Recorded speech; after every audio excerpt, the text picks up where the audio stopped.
La videoexposición de esta actividad es sobre el amparo directo e indirecto. Como introducción, primero el concepto de juicio de amparo. El juicio de amparo es un medio de control constitucional que tiene como principal objetivo proteger a las personas frente a actos de autoridad que violen sus derechos humanos, también a los colectivos que pudieran ver vulnerados estos derechos humanos.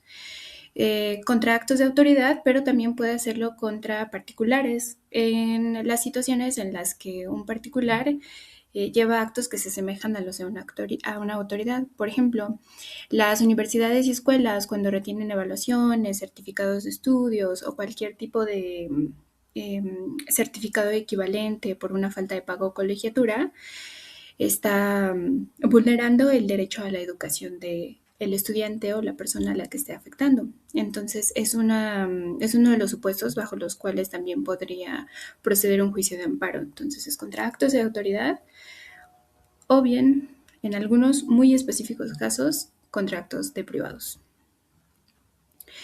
Tenemos como fundamento de este juicio de amparo un fundamento constitucional, que son los artículos 103 y 107 de la Constitución Política de los Estados Unidos Mexicanos, siendo el 107 el que establece todo lo relativo al procedimiento y los principios que lo rigen. Los principios que lo rigen son 8. El principio de procedencia e instancia de parte agravada, la relatividad de la sentencia, la suplencia de la deficiencia de la queja, su procedencia en cuanto se trata de un agravio personal y directo únicamente, el principio de definitividad, el de estricto derecho, el de la suspensión del acto reclamado y que se desarrolla en un procedimiento con formalidades y etapas, esto es de prosecución judicial. El artículo 103 más que nada establece los casos en que procede, no tanto esa parte de el procedimiento. Y tenemos dos tipos de amparo, el amparo directo e indirecto. Vamos a pasar con el amparo indirecto en primera instancia. El amparo indirecto es el que procede contra actos fuera de un juicio o dentro de un juicio, pero que no sean sentencias definitivas. Entonces, las personas pueden reclamar mediante esta figura jurídica una omisión de la autoridad, la expedición de una ley autoaplicativa o heteroaplicativa, de nuevo, cuando le afecta en específico a esa persona, una ley general, o, de nuevo, algún procedimiento que se esté llevando como un juicio, aun si es un procedimiento administrativo. Este amparo también se conoce, este tipo de amparo también se conoce como amparo biinstancial, porque lo conocen dos autoridades distintas. En primer momento, los jueces de distrito son los que revisan, los jueces y juezas de distrito son los que revisan la demanda de amparo, y si una vez que se dictó una sentencia definitiva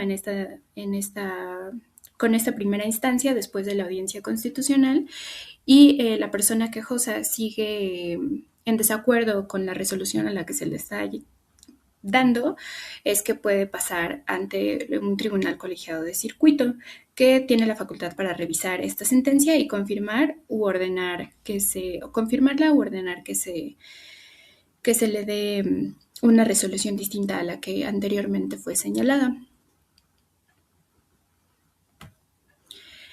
Las características del amparo indirecto, como ya mencioné, es que tiene dos instancias, es biinstancial. Puede suspender el acto reclamado, esto sea con una suspensión provisional o definitiva. La provisional es cuando es urgente y esta sucede antes de que se dé la incidental. Al momento de presentar la demanda o el escrito inicial de la demanda de amparo, la persona quejosa puede solicitar la suspensión de ciertos actos, siempre que estos no eliminen el fondo de la controversia. Y si el juez de distrito determina que estas medidas cautelares son lo suficientemente urgentes, es que se da la suspensión provisional.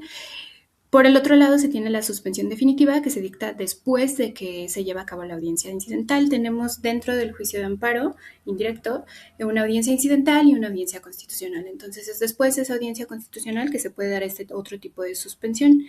Pero bueno, de manera general, es una de las mayores ventajas de este tipo de amparo, ya que previene que se continúe vulnerando el derecho de la persona afectada mientras se desarrolla todo el procedimiento. Y bueno, lo siguiente es que procede contra actos de autoridades administrativas, legislativas o judiciales. Entonces tiene un ámbito de aplicación bastante amplio.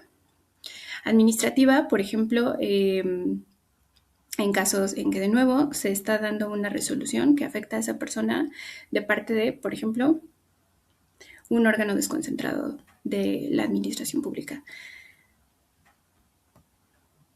Y el fundamento legal de este tipo de juicio se encuentra, como ya se había comentado en la Constitución, en el artículo 103 y 107, y de manera mucho más puntual en la ley de amparo, que es la ley reglamentaria de ambos, del artículo 103 y 107 constitucional, está regulada desde el artículo 107 hasta el 169.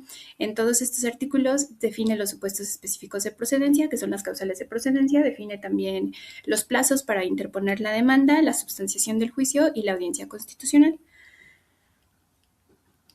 Es importante además que el juicio de amparo indirecto permite presentar pruebas en un ámbito muchísimo más amplio que el siguiente que vamos a ver, que es el juicio de amparo directo. El juicio de amparo indirecto combate sentencias o decisiones judiciales y administrativas, pero que sí son finales, que son resolutorias.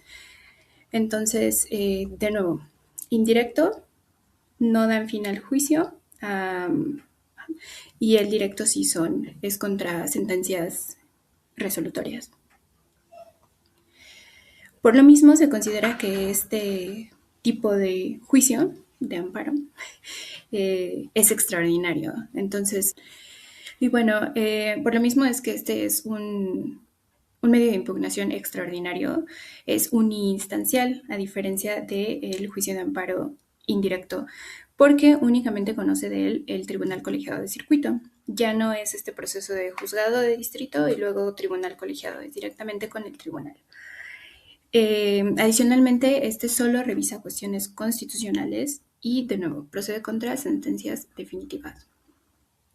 El fundamento legal del amparo directo, adicional al constitucional, es del 170 al 191 de la Ley de Amparo, que regula de nuevo su procedencia, la interposición de la demanda y la substanciación de este juicio.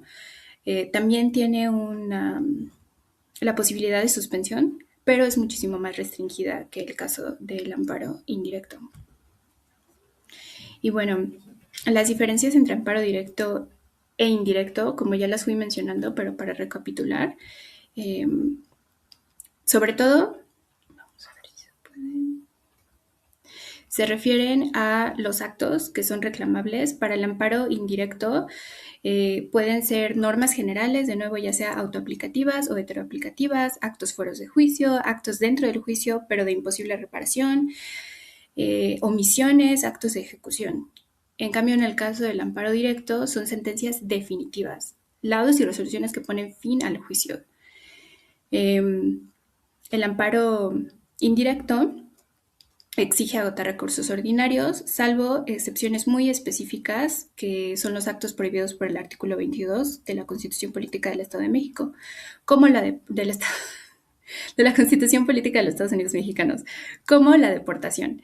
En cambio, el principio de definitividad en lo que se refiere al amparo directo aplica, aunque también es un requisito estricto, y ya no existe esta excepción como la hay en el amparo indirecto. Se promueve el amparo indirecto ante un juez de distrito, el amparo directo ante un tribunal colegiado. Se promueve más bien ante la autoridad responsable que dictó la sentencia, y quien conoce del caso es el tribunal colegiado de circuito. El amparo indirecto es biinstancial, el amparo directo es uninstancial. La suspensión del acto reclamado, como había comentado, puede ser provisional o definitiva, mientras que en el amparo directo es restringida. Solamente se encuentra regulada por los artículos 190 y 191 de la Ley de Amparo, y en general solo es para efectos de ejecución de la sentencia. Los efectos de la sentencia de un amparo indirecto pueden ser específicos, de hecho es en donde rige el principio del estricto derecho, y para el amparo directo generalmente consisten en la reposición del procedimiento o una nueva sentencia conforme a los lineamientos de la nueva sentencia. El término para promover un amparo indirecto, como regla general, son 15 días, pero existen excepciones contra normas generales. En ese caso son 30 días. Y para el amparo directo, el término para promoverlo es de 15 días contados desde la notificación de la sentencia definitiva. Para el amparo indirecto hay una amplia admisión probatoria. En cambio, para el amparo directo no hay una etapa probatoria. Se resuelve con las constancias del juicio natural, el juicio que se llevó, que se está impugnando. Y bueno, como último tema, la importancia constitucional del juicio de amparo es que es un mecanismo que garantiza el principio de la supremacía constitucional. Esto lo hace porque controla la constitucionalidad de las leyes, esto a través del amparo indirecto, la legalidad de actos de autoridad y corrige las interpretaciones judiciales que podrían resultar contrarias a la Constitución. Entonces es una forma en que garantiza que todos estos actos, resoluciones o posibles omisiones estén apegadas a derecho y por ende protege los derechos humanos de las personas que están acudiendo a este medio de impugnación para poder eh, eh, defenderse contra posibles violaciones de sus derechos fundamentales. Dentro de todo este esquema también limita el poder público porque existe un control de qué es lo que está haciendo una autoridad administrativa, por ejemplo, de qué tipo de, hablando de una persona o bueno, de un ente privado, de qué tipo de actos también está generando que podrían vulnerar los derechos de una persona, como en el ejemplo de una universidad que niega la emisión de un certificado por falta de un pago, cuando pues la educación es universal y gratuita. Y bueno, eso sería todo sobre este tema. Gracias.